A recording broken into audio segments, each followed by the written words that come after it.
Slide All-Star. Welcome in, NCB Live. My first time ever doing this in the same state that Derek is in right now. It's pretty crazy, man. I mean, we're still like an hour apart from each other, but now that I'm in the state of Nebraska, I feel like this has like a extra little oomph to it, if you know what I It mean. kind of does, and I think it's also the first time where you've worn a hat and I haven't worn a hat. Yeah, it could be, man. I don't know. It's a show me first. Felt like rocking the KC today. Hardly home, but always repping. You know, I gotta rep Kansas City all the time. So, but this is my favorite week on the sports calendar. Selection Sunday was last Sunday. NCAA tournament technically tipped off last night, but I mean, let's be honest, nobody really counts it. It tips off tomorrow morning at 11 o'clock. I will have the games on at work. I don't know if you have that capability. But whatever that first game is tomorrow at 11:15, I will have it on. Will you be able to have it on? Oh yeah, I have 3 monitors at work, and I'm gonna have probably 2 of them on multiple games. There you go. I will be doing that as well, and then I'm taking off at 1 o'clock, taking Friday off. Got Saturday, and then Sunday I'll be in Omaha, hopefully watching KU, maybe take on Wichita State. So let's start things off there in the Midwest region. Also known as the Kentucky region. First off, let's talk about this. Can anyone take down Kentucky? What do you think? Anyone? You're giving me the entire tournament. I think there are a few suspects or teams that I like quite a bit. Arizona is the one that jumps out to me, and I think a lot of people would probably say that if they were picking one team. I just think their starting 5 might be the best starting 5 in basketball. I think where Kentucky gets them is that they're just 15 deep with all their monsters on their team. They play some good defense. I like the way the team's constructed in terms of their point guard plays point guard position well, center plays center, Tarczewski.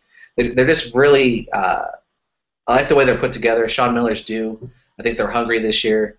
The other 2 teams I could think could give them a run. I know Jay Billis always says Wisconsin because they can stretch the floor a little bit. I don't see them playing the Big Ten this year. I know they're good. I don't think they're that great, but I think they can shoot the lights out. If they get hot, you're going to have to shoot over Kentucky to beat them instead of going inside. They can do it. And I think if I had to pick another team, probably, Gonzaga. They can score like no other, and you're going to have to put up points on Kentucky, and they got some length inside too. I would agree with you on Arizona and Wisconsin. Wisconsin actually have beating Kentucky in the Final Four. I don't know if that's because I want to see it happen. I think it's mainly because Frank Kaminsky and Kentucky hasn't gone against the stretch 4 that has the abilities that Frank Kaminsky does all year. So I'd be definitely intrigued to see that. Duke is another team for me that I think could beat Kentucky. I'm not saying they would or they will. I just think they could. Jahlil Okafor down low. Again, just for the fact that Kentucky hasn't seen that all year. They haven't seen a big guy that can go up against Karl Anthony Towns and Willie Cauley-Stein and do what Okafor can do. Now, again, kind of like what you said about Arizona, do they have the depth to do it? I don't know. I mean, Jefferson's another good big off the bench, but he's not Jahlil Okafor. If Okafor got into foul trouble, then there would be an issue there. But I'm with you on Arizona and Wisconsin. Arizona's starting 5 is phenomenal. They got great athletes. Rondé Hollis-Jefferson is phenomenal. Stanley Johnson's phenomenal. I have Wisconsin beating Arizona, and then, like I said, beating Kentucky. In the Midwest region, though, man, they got the only team I see potentially giving Kentucky problems in the Midwest would be West Virginia. Just because of the way they play, I think Kentucky would end up winning by 10 to 15 points. But I think they could kind of shock Kentucky a little bit with their press and with their defense. And then Notre Dame, if they're shooting lights out, which who knows, we would have to get there. But Kansas, Maryland, I don't see either of those teams giving Kentucky a shot at all.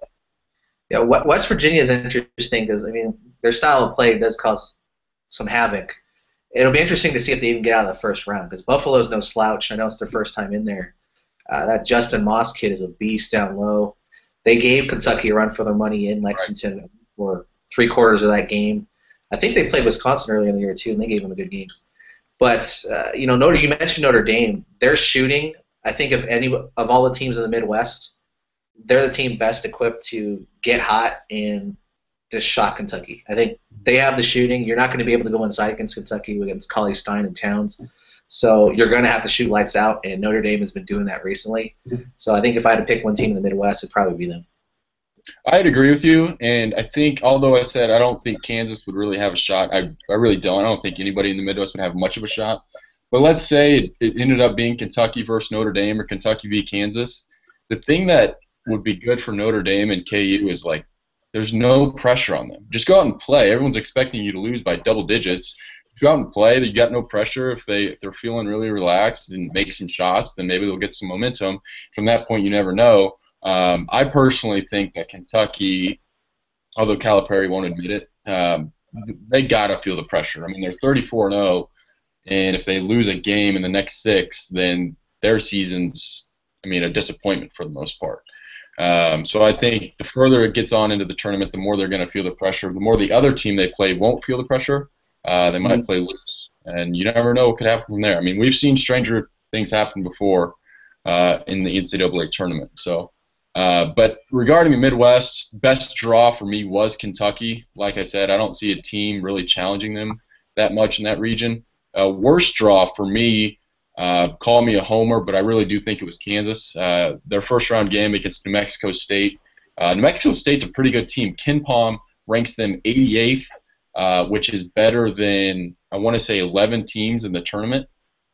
So they're ranked, or excuse me, their KenPom rank is really kind of like a 13 seed, which is tough. Now KU should still beat them. They're really good down low. And then if they get past that, they play either Wichita State or Indiana. Wichita State, we know the drama there. Bill Self kind of sort of refuses to play them in the regular season for reasons, they don't have anything to gain from it. But still, it could be a tough game. I don't think Wichita State poses as much a threat to Kansas as others do. If you look at Wichita State's schedule, they've beaten 2 teams from the field, one of which is a 15 seed. The only team they've beaten that's in the NCAA tournament is Northern Iowa, who then also beat them by double digits. So I think Wichita State's a good team. I respect them, but I don't think they're as good as people think they are. I actually like, before I get into my best draw, worst draw in this region, I think Wichita State matches up well with Kansas in the tournament. Now, this was regular season. I think Kansas in a landslide. But in terms of the tournament games, it always comes down to guards. Mm-hmm. A very experienced crew. Again, I don't think they have anything to lose when you play Kansas. I think it's kind of what you mentioned with Kentucky. I mean, like you said, there's no reason for Bill Self to schedule Wichita State in the regular season because there's everything to lose for you guys there. But I think the tables have turned here in the tournament where it's like Wichita State can just let it fly. They beat them, bragging rights for an entire year, and forever how longer than they don't play each other. So I think they actually do match up pretty well just because of the guards. But in terms of the best draw in the region, I think I'm kind of cheating here, but I think the fans got the best draw. Just think about these matchups in the Midwest region that could happen. You got, let's see, Kentucky versus Cincinnati is within 85 miles of each other. Kentucky versus Indiana go to the Final Four maybe. Purdue, Indiana go to the Final Four, which is a big-time rivalry game. Kansas, Wichita State, which we've been talking about here. Kansas versus Kentucky rematch, which could be kind of the UNLV Duke game a few years back, where UNLV ran them out the building previous season, and Duke shocked them the next time they played. Could be something like that. Bobby Hurley versus Bryce Drew, the coaching matchup. Tom Crean versus Rick Barnes. I don't know who you gonna root for in that matchup there. I don't know. The loser gets fired. Right. So I think the fans got a pretty good draw there. In terms of the worst draw, I'm in total agreement with you. Kansas got boned. I think overall in the tournament they got boned. Getting the 2 seed with Kentucky, I think whoever got that 2 seed with Kentucky was feel slighted, and then playing Wichita State in the next round, there's nothing to gain for them there. Right. I think in addition to what you were saying about the fans, we could also call this the all-Indiana region. I mean, 5 teams from the state of Indiana: Valparaiso, Butler, Indiana, Notre Dame, and Purdue, all from the state of Indiana in the same region, which is pretty crazy as well. So didn't even notice that. Yeah. Players to watch. I went with Juwan Staten from West Virginia. Kind of picked this also because of the way they play. They're a fun team to watch.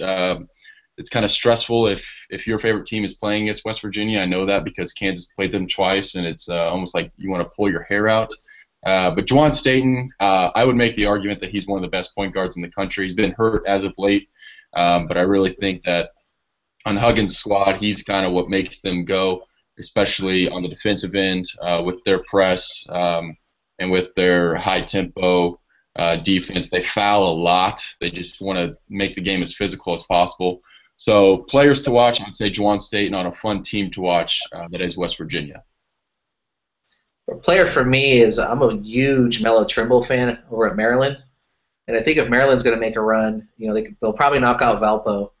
I think their side of the bracket, I think they can compete with anybody in that side of the bracket and make a run there. I thought they were underseeded at number 4. So I could definitely see Melo Trimble just going nuts. I mean, I saw some of that firsthand this year, and that guy's a stud. I like him and Des Wells. I think they make a nice duo potentially. I mean, and like I said, you never know. If they get into that matchup with Kentucky, maybe they get hot, no pressure. We could see what happens. Mm-hmm.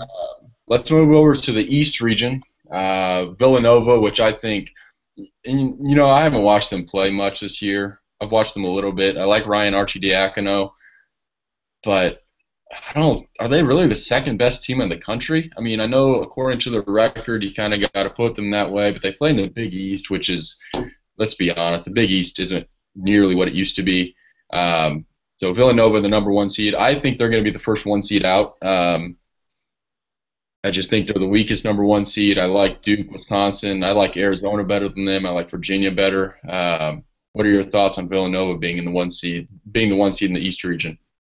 I wasn't shocked that they got a 1 seed. It's just I just don't have any confidence in them really at all. Right. I think the Big East in general, I think, was way overseeded this entire tournament throughout all the brackets, and I just don't believe in them. I don't think they've even gotten past the round of 32 the last few years. I don't know if that's true or not, but I just don't see them going very far with their style of play. I saw this team struggle with the Michigan team that wasn't very good at all this year. Mm-hmm. I just didn't see Villanova beat anybody worth it. And then the Big East was down, and they just happened to be the best team in that conference.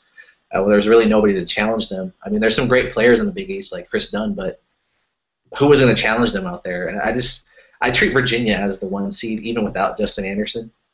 And they're kind of my favorite to win this side of the bracket. Okay. Would Virginia be that team that you think got the best draw then? In the East, let me look at my bracket here. I would say so if they didn't have to play Michigan State in the second round. Right. Before the brackets even came out, I'm like, Michigan State's going to make a run. They've gone on an unreal run since Nebraska beat them. That seemed like a century ago, but right. Michigan State has just gone on a big run. Trice is going unreal. Brandon Dawson seems healthy. They just have that look of a typical Izzo team that makes a run to the Final Four. Right. If Virginia didn't have to play them in the second round, I would say so, but I wouldn't say they got the best draw. Even though I don't believe in Villanova, Louisville is kind of banged up, and if they play them in the next round, I think they could take them. Northern Iowa's a little sneaky, but by the time Virginia and Michigan State get there, they'll be pretty beat up. But I think Virginia got a pretty good draw, even though I'm not really a big believer in them. I actually agree with you with the Virginia and Michigan State thing. I think Virginia was the team that got the worst draw. That might be because I just don't believe in them. They can't score. I shouldn't say they can't score. They choose not to score with the way they play. And their first round game against Belmont, man, Belmont can shoot, and they can get hot. So I would caution all Virginia fans. Now, I'm not going to say Belmont's going to win, but it's not a gimme. And then if you win that game, you probably got to play Michigan State. I actually like Michigan State to come out of this region for all the reasons that you said. It looks like Izzo's doing his thing at the right time of year again. Stop me if you've heard that before. I thought they were going to beat Wisconsin in the Big Ten championship game. They kind of just ran out of gas. But I like Michigan State to come out of this region. I like them to beat Virginia, then beat Oklahoma, and then beat Villanova in the Elite Eight.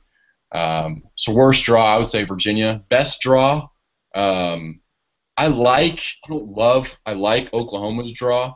A second round game against Providence. I think Providence is the weakest 6th seed out there.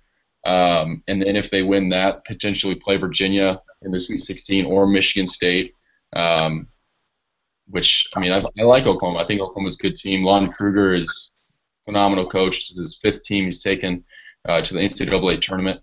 So if Oklahoma can get past the first weekend and then have a matchup with Virginia potentially, if the seeding works out, I would like them to advance to the Elite Eight. But like I said, I have Michigan State going there anyways.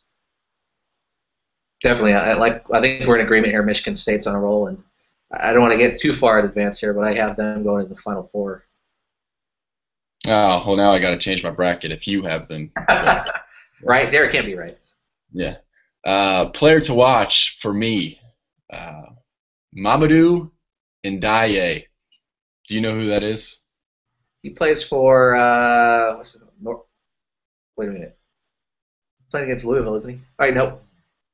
I heard that name before. Isn't there another Mamadou Ndiaye that used to play for like North Carolina back in the day? I think so. Mamadou Ndiaye plays for UC Irvine. They're playing against Louisville. He's 7 feet 6 inches. Wow. Yeah, averages 10 and 5. Apparently, he's just a big, tall, goofy guy, which is kind of what you'd expect if you're 7 feet 6 inches. So turn on the Louisville UC Irvine game, and you'll get to watch Mamadou Ndiaye. It's an awesome name, Mamadou. I mean, come on, that's like A+. I want to see him go against Montrezl Harrell. That's going to be worth the price of admission. Yeah. You got a player to watch from the East region? Yeah, I love Chris Dunn at Providence. Yeah. I've been dogging on the East all year, but I was looking up his numbers. I think he had Jason Kidd-esque numbers this year. And if Providence was, I think if they're playing 2-on-2, they'd probably be a high 2 seed or 3 seed. They got Chris Dunn, and their power forward name escapes me, but they have 2 great players. They're kind of like Maryland light, really, where they got, Maryland has Trimble and Wells. Providence has their 2 guys. But Chris Dunn, look out for that guy. I think he's going to be a stud in the NBA. I like Chris Dunn as well. And you say you like the Spartans to come out of the East region?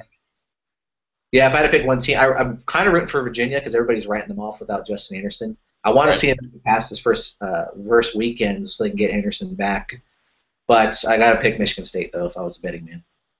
Who do you have them beating in the Elite Eight? Villanova. After all that stuff I talked about him, I got to say Villanova.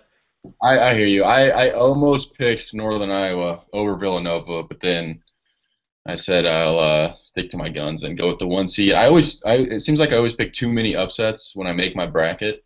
Mm-hmm. So this year I'm trying to pick the 1 seeds to advance a little bit further. You know it's not going to work out for you now. You just said it out loud, and it's going to be the opposite of what you said. I know. That's all right, though. Let's move down to the South region. Duke is the number 1 seed, along with Gonzaga, which I'm not high on Gonzaga personally. I'm normally not high on the mid-major teams that don't play anybody all year and rack up a bunch of wins. I was the same way with Wichita State last year. I think Gonzaga is more of a 3 seed. Personally, I know that the committee never would have put Gonzaga as a 3 seed. That's what I think. I do like Duke to come out of this region. I actually have Duke beating SMU. You know what happened the last time Larry Brown was in the NCAA tournament with a team that was a 6 seed? Was that KU?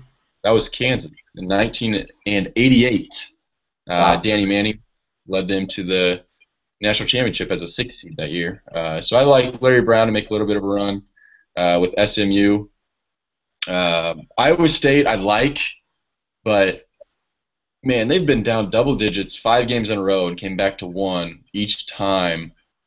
Sometime that's got to come back to bite you, right? I mean, they can't do that over and over again, right? You would think. I mean, the odds aren't with them there. And that said, I'm a big fan of SMU, but I think that they have a manageable side of the bracket, though. I mean, Gonzaga can score, but they're beatable. SMU, I like them, but I think Iowa State can stretch them out a little bit with Gordy Jang. Mm-hmm. Davison still, I don't know. I don't really know much about Davison, but I think they score a lot. They average about 80 points a game, so that's always dangerous. I don't know. I mean, you think their luck would run out, but I think they got a favorable draw here. They're not playing in the Big 12, which was pretty tough this year. Right.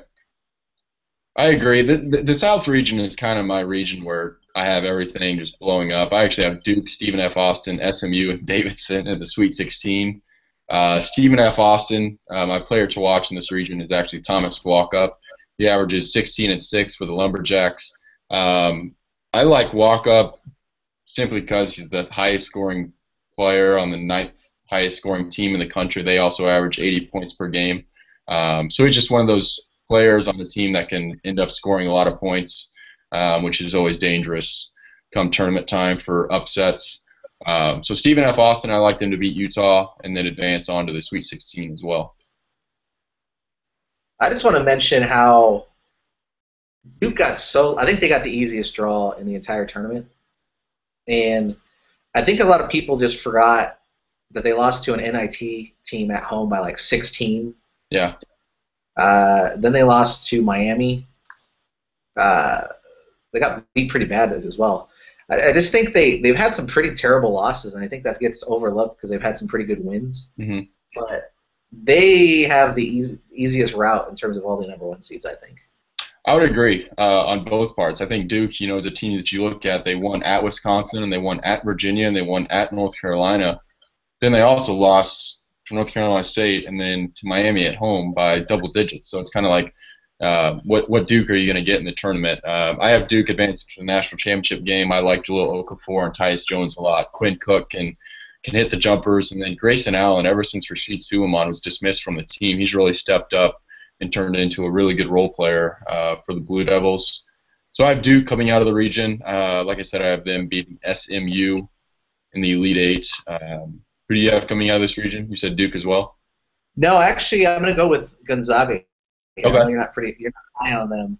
Even though Duke has the easiest draw, they haven't really performed that well in the tournament. I mean, they've had some pretty talented players over the years and get knocked off instantly. I mean, they had Kyrie Irving for a half minute. They had Austin Rivers, who was at one time a decent player in college. I mean, he's not really doing too hot in the NBA, but they have some sort of, I don't know, it's some sort of vibe to them where they've been getting knocked out here pretty early, and I think Okafor's free throws is going to come to bite them here later in the tournament. Because, I mean, Gonzaga's going to put points up on them. They may not be able to slow Duke and them down, but I think they could do some damage there. And look out for Utah. I mean, before the Pac-12 tournament, everybody was picking them as a sleeper, and then they got knocked out by Oregon, and nobody's picking them anymore. They got some studs on that team as well. Yeah, Utah will have a player, DeLon Wright. He will probably be, in potentially every game they play, maybe other than the game against Duke, the best player on the floor at all times as well. I actually have Stephen F. Austin beating them, but DeLon Wright, he's a good player, so something to look out for there. Who do you think got the worst draw in the South region? Man, let's see here.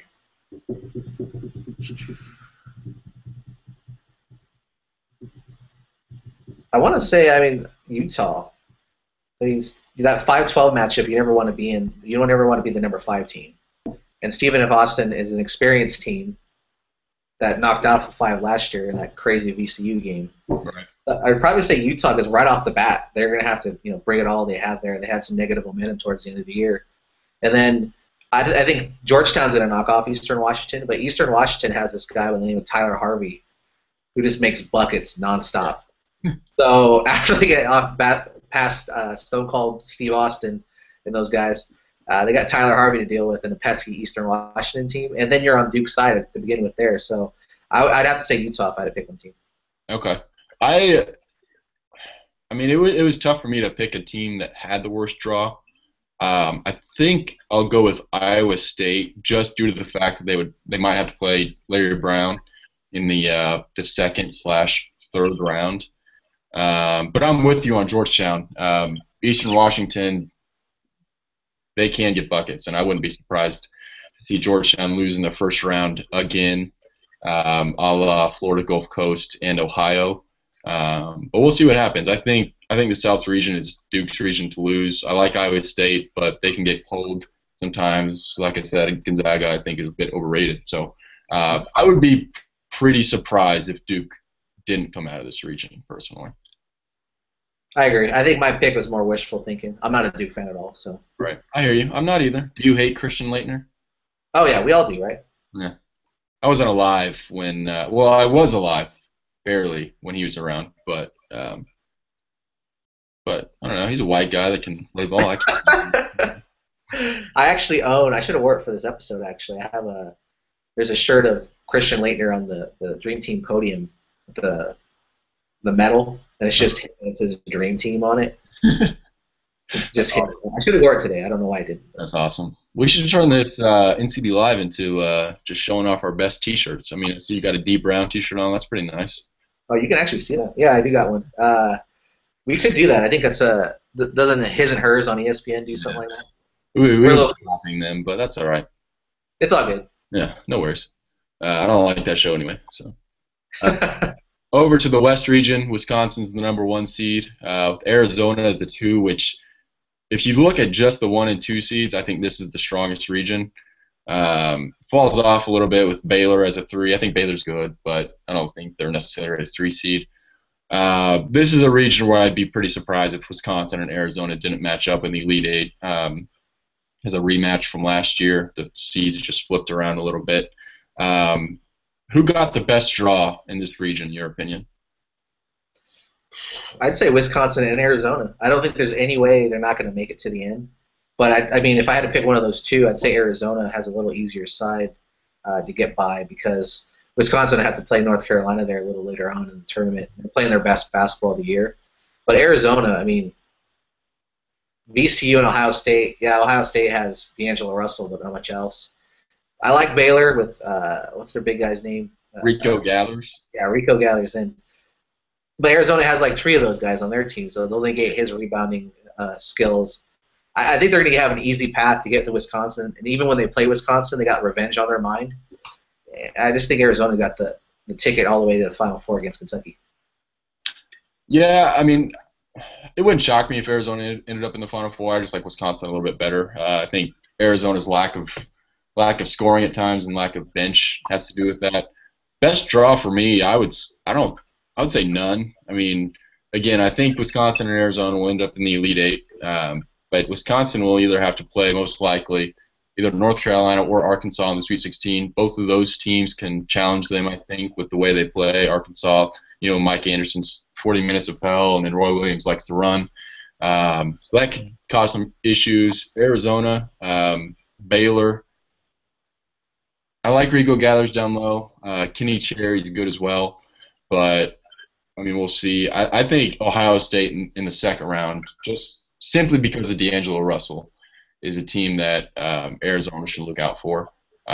Worst draw for me was pretty much everyone not named Wisconsin or Arizona, just because I don't see those teams losing. VCU, Ohio State, Arkansas, North Carolina, those teams have to play against one of those other teams and then go against Wisconsin or Arizona. So tough for them. This is the region where I think it's going to be a lot of chalk.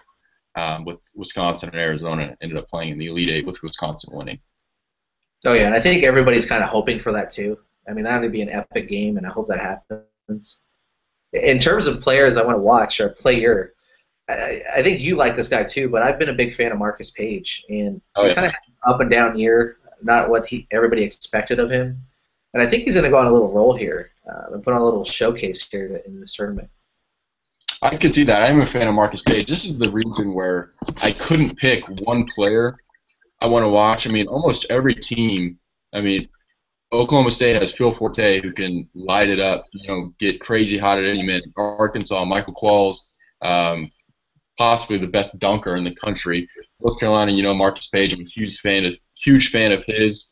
BYU, I would have said Tyler Haws if they didn't lose last night, which, by the way, they were up by like 18, and I went to sleep, and then I wake up and they lost. That was kind of disappointing.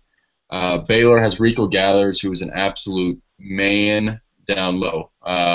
People have been saying he might get, quote-unquote, recruited by the NFL to possibly join the draft.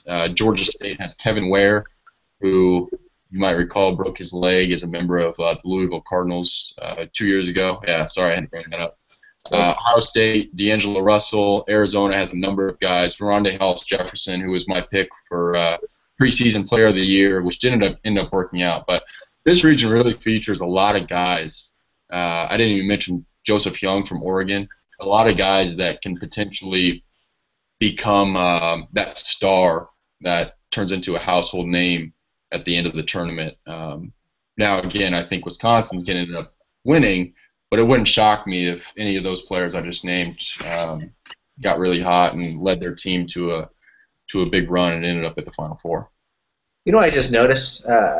Sean Miller has a chance to kind of go on I don't know if it's a nightmare run or some sort of interesting run here, because he potentially get Ohio State in the second round, coach against Thad Matta.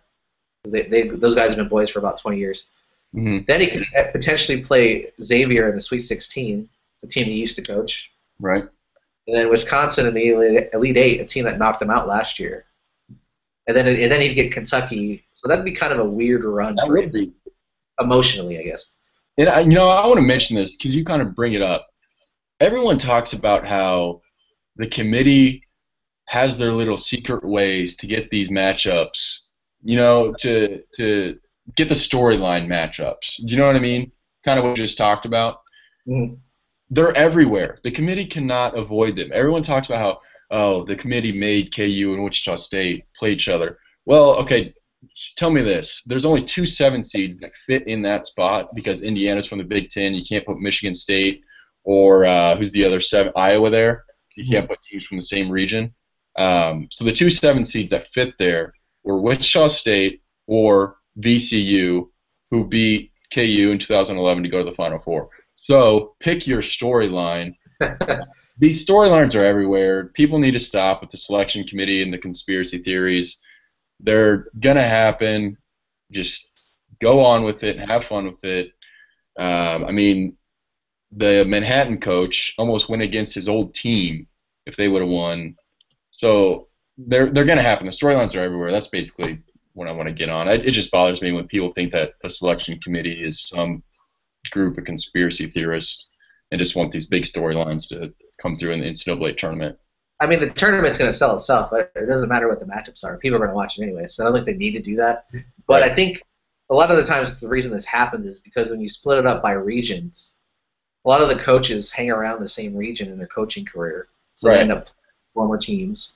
And the teams that are close to each other are going to play each other. I mean, that's just how it works. So I enjoy the storyline, so I have no complaints, but I don't think there's some big conspiracy like you said. Yeah, I agree with you. I know people think that the committee, underseeded Wichita State so they can match them up against Kansas, and I just don't see it. So, so your Final Four was Kentucky, Arizona, Gonzaga, and Michigan State, correct? That is correct. And what's your national championship game? For as much as I want to pick Arizona, I'm going Kentucky, Gonzaga, and I got Kentucky going perfect this year. And MOP would be who? I'm going with Karl Anthony Towns right now. He's on a Tim Duncan stat line level right now, which is insane. And I think he's just going to show out this tournament and then potentially go number 1 or 2 right in the NBA draft. Possible. I have Kentucky, Wisconsin, Michigan State, Duke. I have Wisconsin beating Duke in the national championship game. Frank the Tank will be MOP. That's it. My final question to you would be, let's say Nebraska ball has the same year that they had this year, next year. Oh, God. Tim Miles. Before I answer that question, before the season started, this was a legitimate prediction by myself. I picked Arizona and Nebraska ball in the championship game because I thought Terran Petaway would go on some sort of Shabazz Napier, Kimball Walker type run in the tournament. Obviously, I was way off on that, so I want to get that on record that I screwed up pretty bad there. But if Tim Miles has another year like this in terms of unbearable basketball to watch, offensive futility, and just bad chemistry, I don't think he's going to be. I think the seat's going to get warmer, but I think him going to the tournament last year with Doc Sadler's scraps bought him at least 4 or 5 years. So if he does it again after that, I think he might be in trouble. But I did pose this question to a lot of the people on coordination.com who I do a podcast for. What would it take for Tim Miles to be on the hot seat? And the number one answer was kill Tom Osborne. pretty much the only way right now that he could be on the outside. Okay. Fair enough. Shows how much people care about football and not the other sport. Yeah. It's another topic. For another day. We could go on and on. Yeah.